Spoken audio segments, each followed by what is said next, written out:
L'amélioration des conditions de travail au sein du New Window International Port, entre autres revendications, était à l'ordre du jour lundi au sein du syndicat libre des travailleurs de la NOIP ex-G16.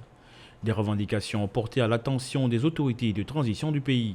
L'arrimage des salaires, c'est-à-dire une standardisation des catégories socio-professionnelles sur des émoluments bien précis. Nous demandons tout simplement la suspension de toutes les entreprises sous-traitantes avec G16 Port. Nous avons également le taux horaire qui n'est pas appliqué au niveau de la zone portuaire. Parce que nos responsables confondent le temps de présence effectif au poste qui est de 195 heures et la base horaire qui est de 173 heures pour le calcul des heures supplémentaires.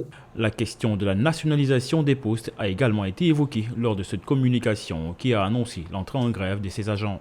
Nous avons le départ de certains managers. Un manager en particulier, un expatrié, un sujet camerounais, qui en fait à sa tête qu'il ne veut respecter aucune loi gabonaise. Des revendications qui, pour la plupart, ont déjà été prises en charge depuis le 6 juin dernier par les responsables de l'entreprise qui, surpris par ce préavis de grève, disent prendre acte. En tant que direction, la seule chose que nous pouvons ajouter à cela, nous prenons acte de cette décision.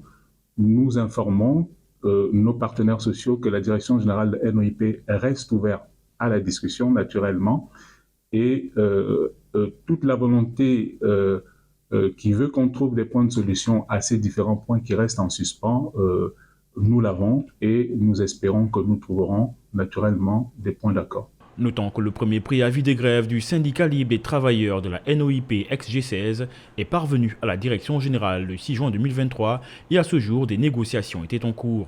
L'arbitrage du ministère du Travail est attendu.